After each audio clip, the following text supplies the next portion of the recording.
Welcome to Life with Shan. But this video is going to be a recap, summary, whatever you want to call it, of A Court of Thorns and Roses by Sarah J. Maas. This is the first in a series which we call the ACOTAR series, which is short for A Court of Thorns and Roses, ACOTAR. Clever, right? I read this series in July and then I re-listened to it again in October or November. It's all blending together. Listened to it because I wanted to get into the second book, A Court of Mist and Fury, but I wanted to make sure I knew enough of ACOTAR and understood it enough that I could enjoy the rest of the series. So, as I knew that's what I needed, I thought some of you guys might want a recap summary of A Court of Thorns and Roses. Here it is. From this point forward, there are spoilers. Spoilers of A Court of Thorns and Roses, the first book in the ACOTAR series by Sarah J. Maas. Don't say I didn't warn you about the spoilers. ACOTAR starts with Pharah, a young girl, the youngest daughter of a family of 3 daughters.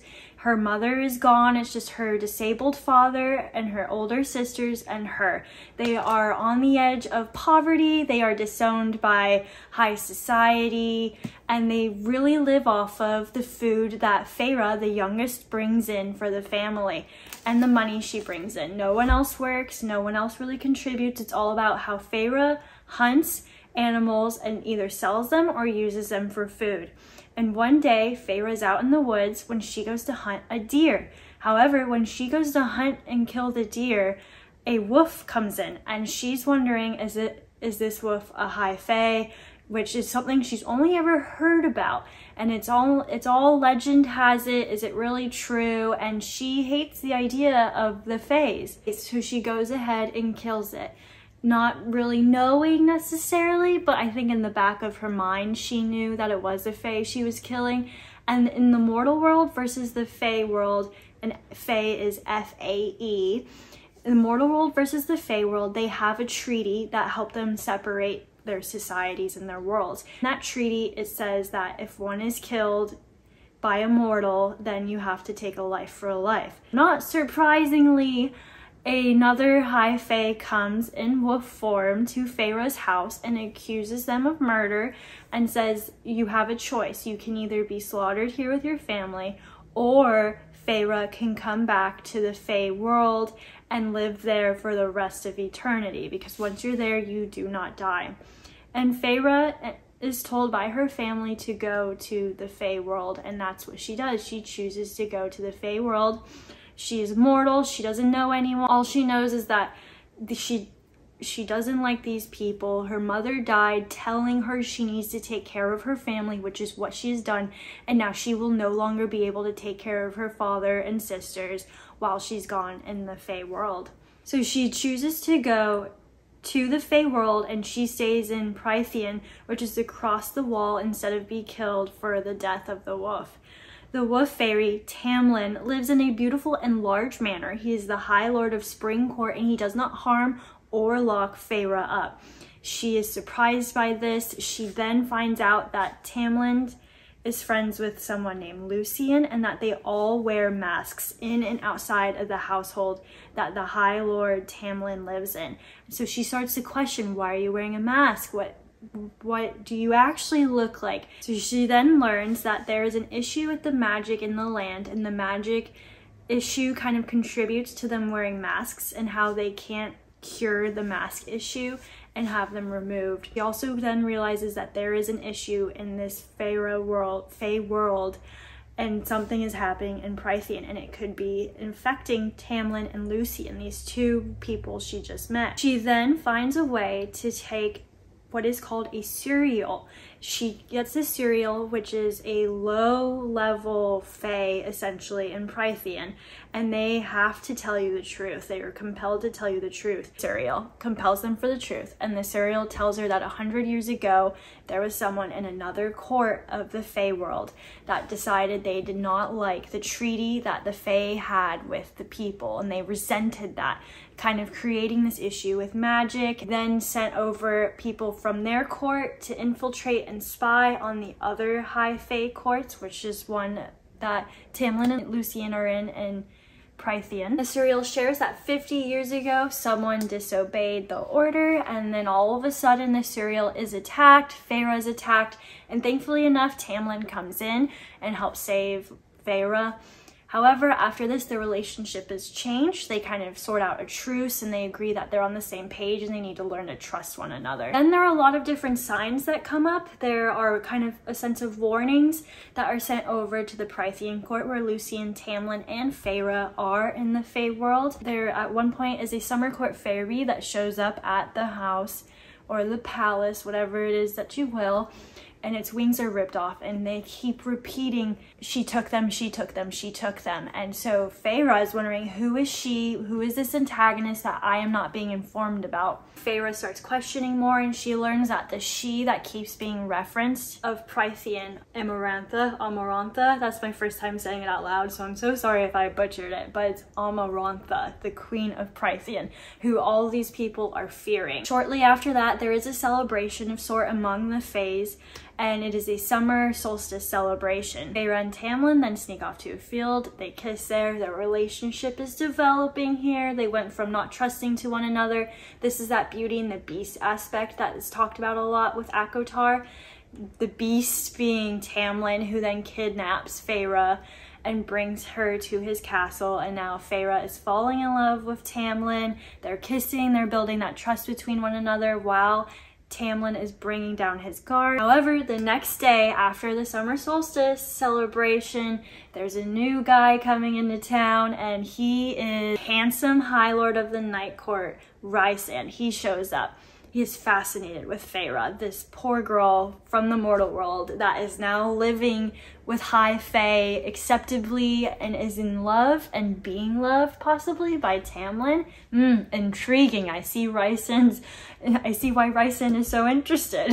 However, Rhysand is close to the queen, which does cause concern for Pharah's safety along with the other high fae in Prythian. When he asks Pharah for her name, Pharah gives the name of Claire Bedor, which is a woman or a young girl that Pharah did not like in the mortal world. This comes in hand later on. After that, Tamlin decides to send Pharah home back to the house in the human realm. So he kicks Pharah out. He says, you are not safe here. You are going back home to the human realm, which I've been referring to as the mortal world. However, right beforehand, they have one more night together and the relationship keeps going. As Pharah returns home, she finds that her family has been taken care of very well. They have actually been told that Pharah is off visiting a rich aunt and has been taking care of this rich aunt, and then Pharah comes home all clean, which she wasn't when she left because she was poverty stricken and she had to get cleaned by the Faes when she got to the Fae world.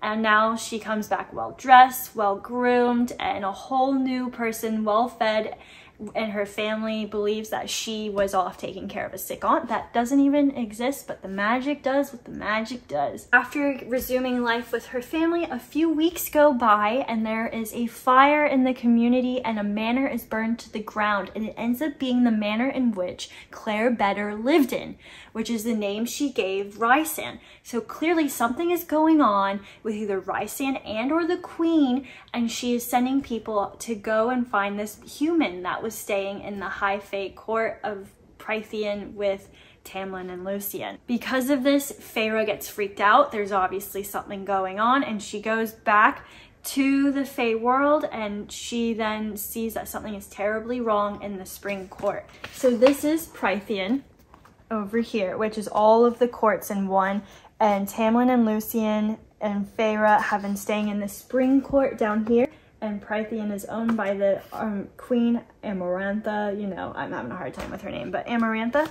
And then the mortal lands are over here. So to get to the fairy realm of Prythian, you have to cross the wall that is referred to a few times. So Pharah then goes back to the fairy world of Prythian, and she goes to the spring court to see what is going on. She makes her way back to find that the manor is completely destroyed in which she lived in with Lucien and Tamlin. I mean, shredded. Something terrible happened. There was a bloodbath, a massacre, and Pharah is freaked out. And all of a sudden she can only find one servant there, and that servant, Alice, A-L-I-S, sorry, again, I'm new to fantasy. These aren't always gonna come to me very well. But she tells Pharah Queen Amarantha did this.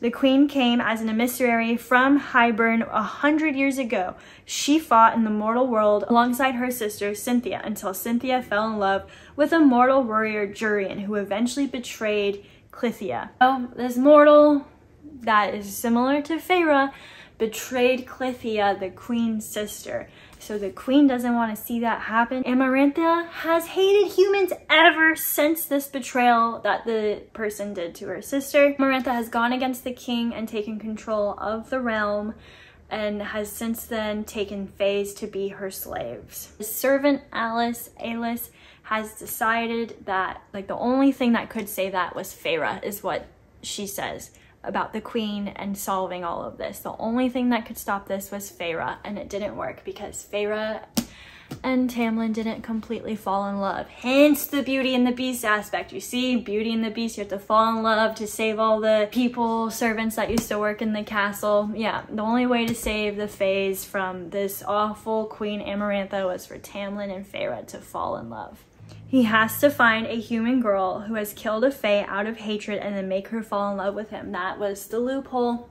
Exactly. All of Springcourt was magically unable to tell Pharah these things. Pharah does love him, but she never told him, which is why they have this conundrum that they're in. Is, come on, people, if you love someone, tell them you love them for the sake of the Fays. Save the Fays, well, and because you only live once. Pharah asks Alice to take her to Amarantha so that she can rescue Tamlin, because she loves Tamlin. Alice then says, before we go to Amarantha, there is one more thing I need to tell you. However, then Alice's mouth is magically shut, and the Queen Amarantha is there, and she kidnaps Pharah.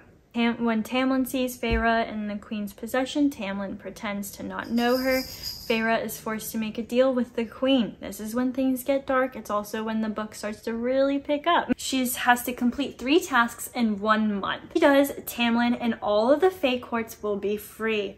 Or she can solve a riddle at any time and they will be freed immediately. Sounds easy enough, right? 3 tasks, 1 month, or solve this riddle and everyone will be freed and she can be with Tamlin. She then starts and completes the first task, which is like she's stuck in a huge corral type thing, basically, arena. She's stuck in this arena and there's this giant blind worm that can only smell, it can't hear, and she runs around and tries to get saved from it before she realizes it can't smell and it can't hear, it can't see and it can't hear. So the only thing it's going off to kill her is her scent of the blood and everything. She's bleeding out.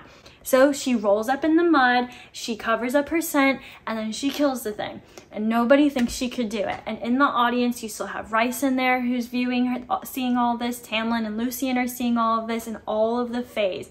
Some Fays who are pro the queen and some who are against the queen. Oh, she is wounded and infected very badly after this first task. Rysand heals her, but she is forced to make a deal with him as well. After this is all over, she must spend a week of every month with him for the rest of her life. He tattoos her and marks her, and then Lucian and Tamlin see it. Pharah has been marked by Rysand. Make sure she can still continue in the tasks. The second task is to solve a riddle to save herself and Lucian. Pharah cannot read. She came from a poor home in the mortal realm and she was never taught how to read. She's only really taught how to hunt and clean. She's able to utilize the tattoo that Rysand gave to her when he marked her, and Rysand then communicates to Pharah and tells her what to choose for this task. Then privately afterwards, Rysand admits to Pharah that he too wants to be freed from Amarantha the queen. So he is pro Pharah. Yay, we have another one on our side, but we're still a little weary about Rysand here. Come on, like, what's this guy's what's he doing? Is he for the queen? Is he against the queen? Come on, buddy, just, you gotta pick a side. He's like Snape right now. He's playing both sides. Pharah makes it to the third task, and this one is probably one of the hardest ones for her because it means that she needs to kill 3 Fays. They're all covered up in the arena. They're with bags over their faces, and she has to kill them. She kills the first 1 and 2. She has a really hard time doing it, but she's thinking about how it's gonna help all the other Fays, but she's also thinking about how it would impact her if she killed her sister or someone she loved the same way.